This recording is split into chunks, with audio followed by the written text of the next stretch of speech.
네, 코스피가 3년 10개월 만에 또 한 번 고점을 만들어냅니다. 자, 이렇게 좋은 분위기인데 내 종목은 왜 안 갈까 고민이신 분들 오늘 섹터별로 전략적인 흐름들 짚어드릴게요. 오늘의 투자 알고리즘은 한국투자증권 이프렌드예요. 김민진 차장 모셨습니다. 어서 오세요. 안녕하세요. 네, 차장님. 시장이 진짜 강하네요. 근데 시장이 좋은데요. 순환매도 너무 빠르고 우리가 전혀 예상치 못했던 곳에서 수급이 지금 들어오다 보니까 네. 개인 투자자분들은 그렇게까지 환호할 만한 장은 아닐 수도 있습니다. 첫 번째 섹터 열어보시죠. 반도체고요.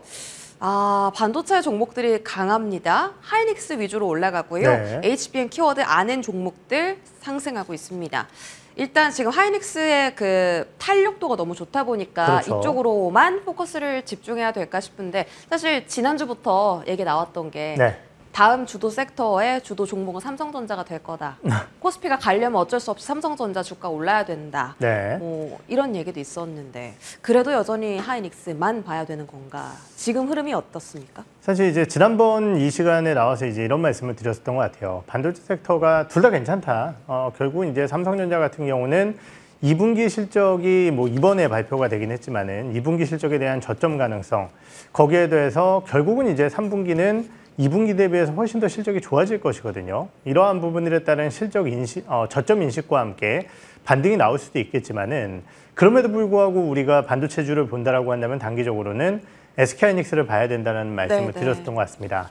그 의견 일주일 사이에 바뀐 건 전혀 없고요. 결국은 이제 어제 미국 시장에서 가장 주요한 이슈 중에 하나는 엔비디아가 이제 4조 달러라는 전임 미답의 경지를 먼저 밟아냈다라는 것이고 이 이면에는 결국은 이제 AI 시장의 성장이 맞붙어 있는데요.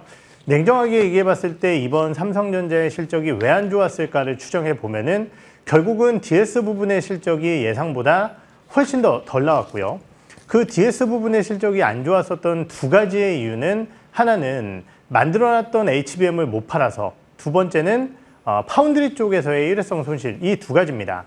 결국은 삼성전자가 열심히 HBM을 따라잡기 위해서 노력을 하고 있지만은 이 HBM 쪽에서 의미 있는 개선세를 보이지 못한다라고 한다면은 삼성전자가 주도주가 되기에는 좀 어려운 부분이 있을 것 같고요. 우리가 이런 얘기를 많이 했어요. 결국 지수가 올라오려면 삼성전자가 필요하다. 그런데 냉정하게 얘기해서 3,000선까지 올라올 때 삼성전자는 얼마나 힘을 썼느냐. 사실 그 빈자리를 지금 얘기하는 SK하이닉스와 함께 조방원 이 기업들 그리고 거기에 더해서 은행, 증권 이런 종목군들이 다 채웠거든요.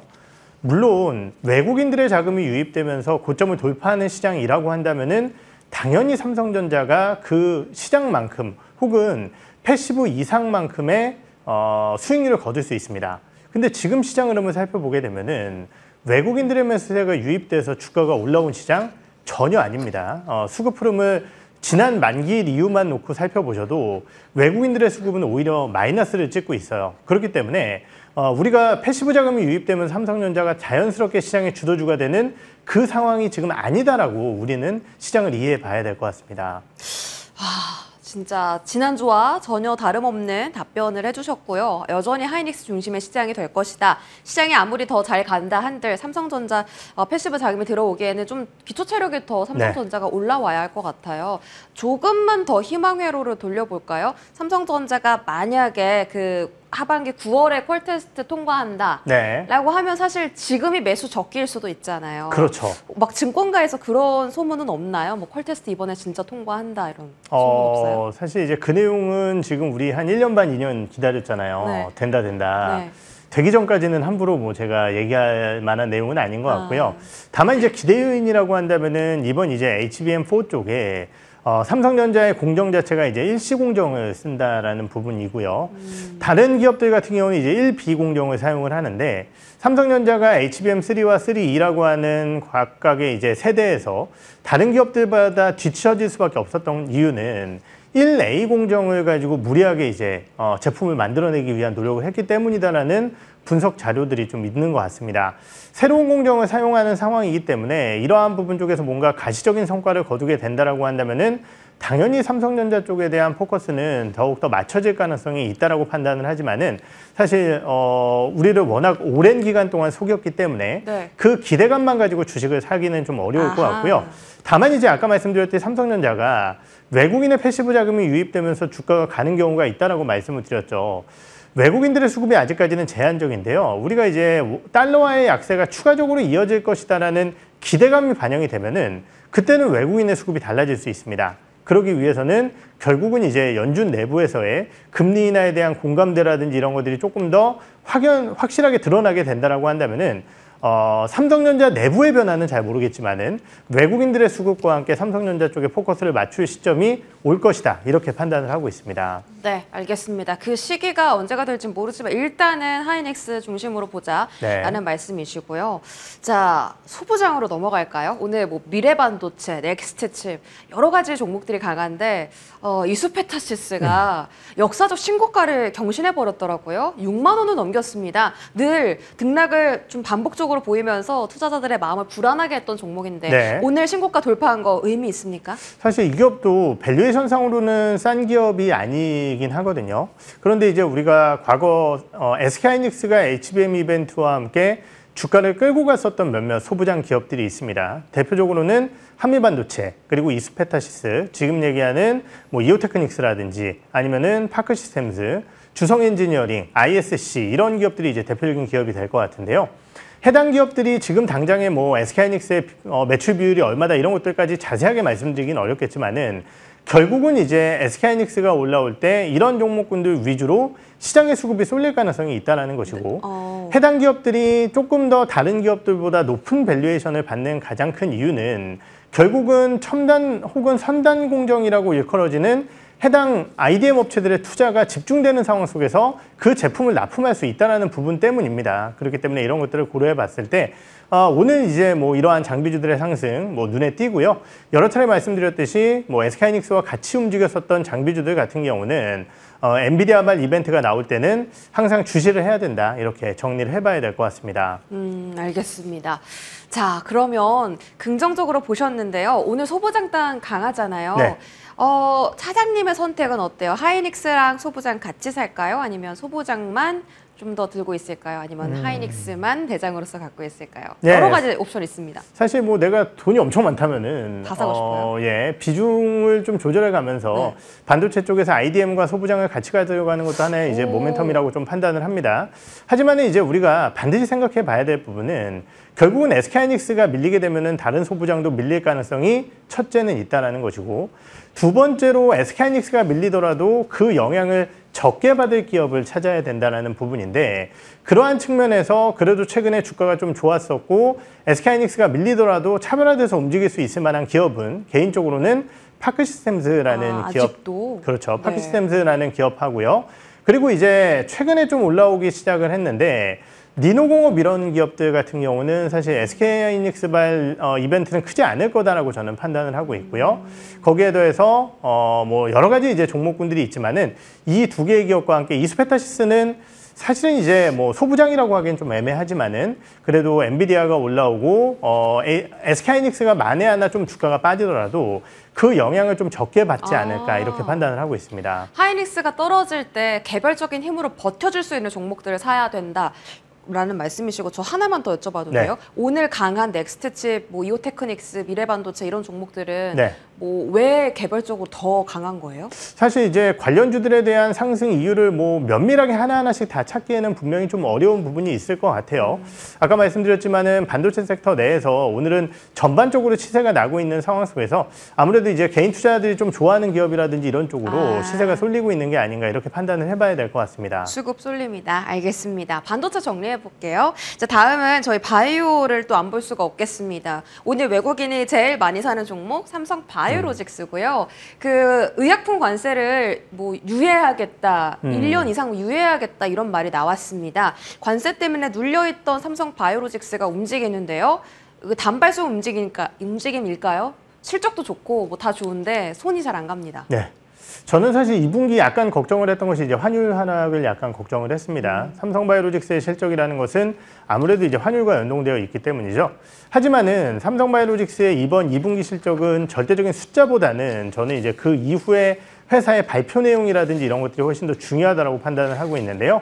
결국은 이제 회사가 여러 가지 이제 공정 쪽에서 조금 더 돈이 되는 제약 약품들을 만들기 위한 움직임들이 지금 진행이 되고 있다는 것이고, 거기에 더해서 5공장의 빠른 수주와 함께 6공장의 착공 얘기, 이런 것들에 대한 이벤트 요인도 남아있기 때문에 삼성바이오로직스의 기대 요인은 유효한 상황이다라고 판단을 하고 있습니다. 아까도 말씀드렸듯이 분기 실적에 대한 우려감이 약간 있지만은 별도 기준으로서의 실적 자체는 여전히 견고한 상황이고요. 글로벌적으로 봤을 때 이렇게 안정적으로 여러 가지 바이오 의약품들을 생산해 내줄 수 있는 기업들, 특히 중국의 영향력이 어떻게 될지 모르는데 지금 이제 작년도 말이었죠. 미국에서 이제 첨생법이라든지 이런 것들 통과가 안 되다 보니까 삼성바이오로직스가 약간 재미없어진 것 같은데 그때 당시에 이제 법안을 추진했었던 상원 의원이 지금 법안 재발의를 또 하려고 노력을 하고 있죠. 그러한 부분들이 나타나게 된다라고 한다면 결국은 미국 바이오 업체들이 중국 밸류체인을 배제하고 삼성바이오로직스 쪽에 문을 두드릴 가능성이 높다는 측면에서 봤을 때는 단기적인 부침은 있겠지만은 멀리 봤을 때 삼성바이오로직스 지속적으로 좀 관심 있게 지켜봐야 될 기업이라고 판단하고 있습니다. 좋네요. 그럼 오히려 지금 자리가 주가의 매력도가 높은 자리일 수도 있겠네요. 그렇죠. 오히려 이렇게 실적 우려감 때문에 주가가 좀 횡보를 하고 있는 구간이었다라고 한다면은 현재 시점에서는 큰 부담은 안 보인다 이렇게 좀 판단을 하고 있습니다. 그럼 차장님 말씀에 의하면 CDMO가 전반적으로 다 좋다고 해석을 해야 하는 건지 그냥 삼성바이오로직스 하나만 수혜인 건지도 궁금해요. 네, 사실 이제 우리나라의 CDMO라고 한다면은 참 많은 기업들이 제 머릿속에 갑자기 떠오르는 것만 해도 한 4-5개 기업이 이제 상장되어 있는데 결국은 이제 어느 정도 규모의 경제를 가지고 아까 말씀드렸듯이 빅파마 쪽에 안정적인 상업화된 약물을 생산할 수 있는 큰 규모를 가진 기업은 사실은 삼성바이오로직스와 셀트리온 정도가 아닐까라는 판단이 들고, 그 중에서도 셀트리온 같은 경우는 아무래도 이제 자체 바이오시밀러에 대한 판매 변동성이 있기 때문에 CDMO 쪽만 놓고 보게 된다라고 한다면은 삼성바이오로직스만 보는 게 좋지 않을까 저는 그렇게 판단을 하고 있습니다. 네, 좋습니다. 좀 장기적으로 삼성바이오로직스는 좀 끌고 가보자 언급해 주셨고요. 기술 수출은 어떤가요? 알테오젠을 필두로 에이벨바이오, 리가켄바이오 다 강하거든요. 본격적인 기술 수출 종목들의 랠리가 시작된 겁니까? 지금 이제 코스피 대비해서 코스닥이 참 못 갔어요. 너무 못 갔죠. 가장 큰 이유가 저는 이제 주도주가 없었기 때문이라고 생각을 합니다. 사실 추세를 가지고 올라왔던 코스닥 종목이 있을까? 물론 이제 작은 종목 중에 뭐 결제라든지 아니면 컨텐츠 일부 종목군들이 올라오긴 했지만은 시가총액에 영향을 줄 만한 기업들은 아니었다라고 판단을 하고요. 그러한 측면에서 이제 바이오 쪽의 반등을 개인적으로 상당히 기다리고 있었습니다. 코스닥이 올라가기 위해서는.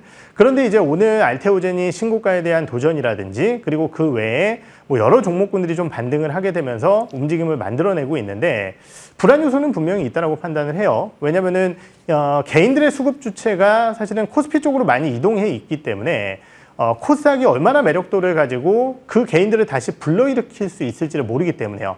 하지만 분명한 것은 올해 연간 기준자로 코스피 대비해서 코스닥의 성과는 작년과 마찬가지로 상당히 부진하다는 점, 그리고 이러한 키 맞추기가 일부 나타날 수 있다는 측면에서 바이오주의 영향력은 당연히 자리를 잡게 될 것이고, 그러면 바이오주 어떤 종목을 봐야 되느냐, 제가 이제 몇 개의 키워드를 드렸었던 것 같은데요. 결국은 해외 쪽 기술 수출을 할 수 있는 기업들, 두 번째로는 그 기술 수출을 작은 기업이 아니라 여러분들이 이름만 들어도 아는 큰 빅파마들에게 할 수 있는 기업들, 그리고 세 번째는 비만 쪽, 이런 쪽으로 좀 집중해서 종목군들을 압축하시는 게 좋으실 것 같다, 이렇게 정리를 하겠습니다. 비만 관련해서 뭐 펩트론도 있고 알테오젠 그리고 에이빌바이오, 리가캠 다 시총 상위 안에 있는 종목들인데요. 조금 더 종목을 구체적으로 선별해 주신다면 어떤 쪽이 좋을까요? 종목 참 많죠. 뭐 삼천당도 있고 올릭스도 있고 참 많지만은 저는 개인적으로는 플랫폼 기업 쪽에서 좀 관심 있는 기업은 D&D 파마텍을 관심 있게 보고 있고요. 오랄링크라는 뭐 플랫폼을 바탕으로 해서 결국은 이제 경구용 쪽을 진행을 하고 있고, 결국 이제 이러한 부분들을 바탕으로 성과를 좀 낼 수 있지 않을까라는 판단을 하고 있기 때문에 D&D 파마텍을 저는 비만 치료제 쪽에서는 관심 있게 지켜보고 있습니다. 코스닥이 키 맞추기를 해야 한다면 당연히 제약바이오가 갈 수밖에 없는 상황이고 그 안에서 이제 눈여겨볼 만한 섹터와 종목들 말씀 주셨습니다. 자, 저희 그러면 오늘 시장에서는 부각되지 않는 오를 것 같은 그런 섹터로 볼 텐데요. 로봇과 2차 전지입니다. 마찬가지로 이 로봇과 2차 전지 섹터가 가져야 코스닥 상승률이 좀 높아질 텐데 일단 로봇부터 볼까요? 슬슬 자리를 만들고 있는 종목들이 눈에 띄어서요. 네. 휴림 로봇도 그렇고 뭐 로보티즈도 최근 이 급등하고 나서 지금 예쁜 조정을 겪고 있는데 로봇은 지금 일단은 수급으로 가잖아요. 네. 수급이 다시 들어올 수 있을까요?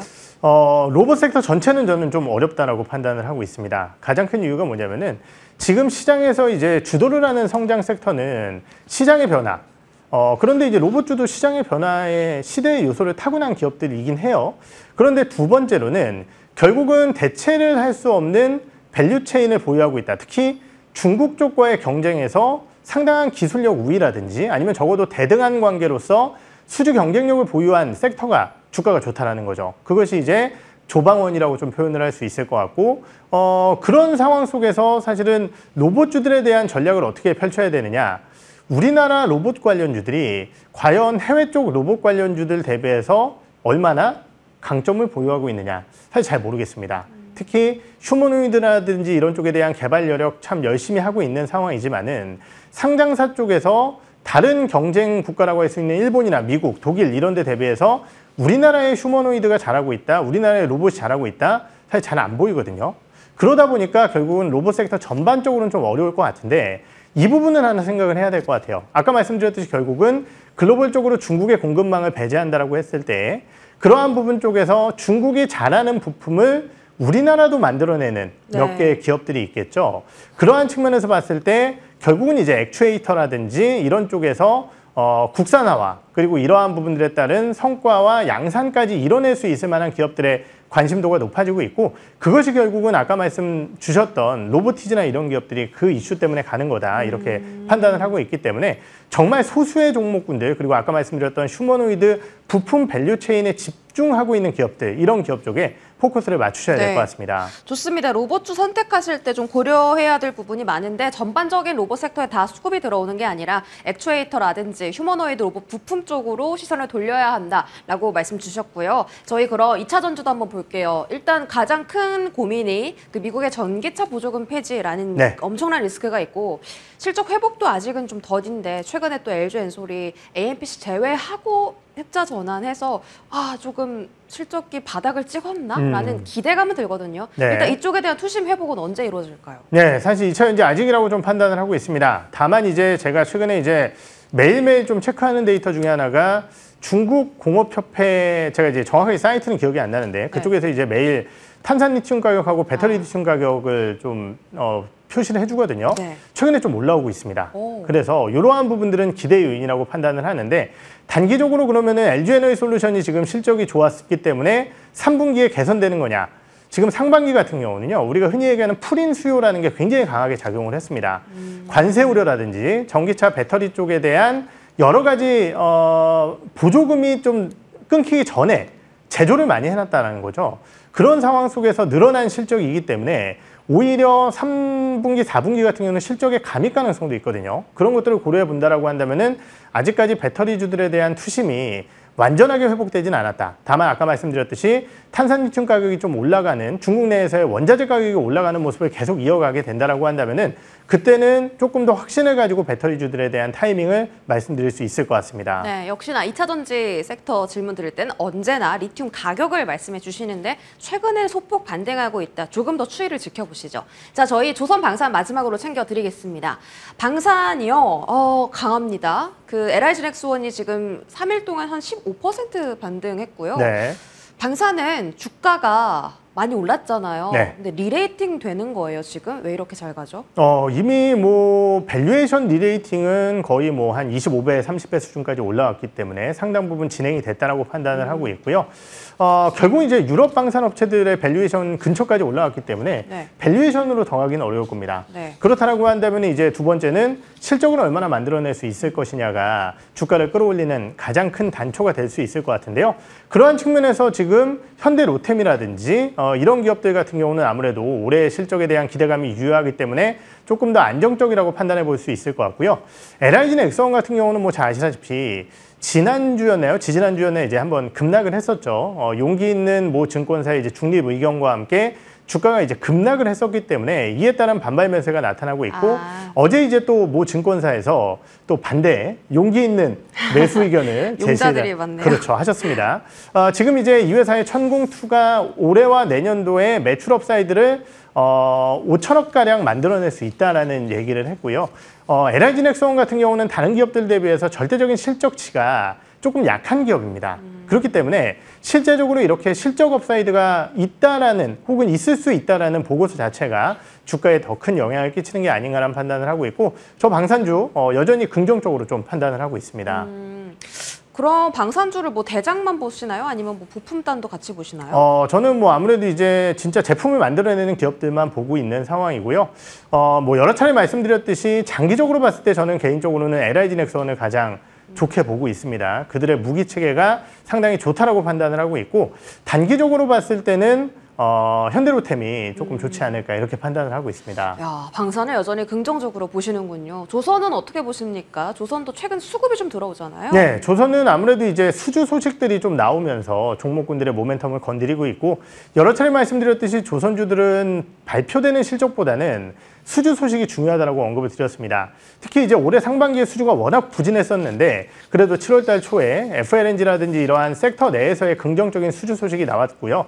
거기에 이제 한 스푼만 더 얹게 된다라고 한다면 결국은 미국 쪽의 뉴스 소식이 나오게 된다라고 한다면은 기대감을 가질 수 있을 것 같은데요. 아직까지 기대감이다 보니까 사실은 조금 더 확실한 뉴스 네. 이벤트가 필요하지 않을까 이렇게 판단을 하고 있습니다. 알겠습니다. 앞으로 수주 물량에 대한 소식을 조금 더 지켜보셔야겠네요. 조선과 방산까지 다뤘고요. 한국투자증권 이프렌드예요. 김민진 차장과 함께했습니다. 고맙습니다. 네.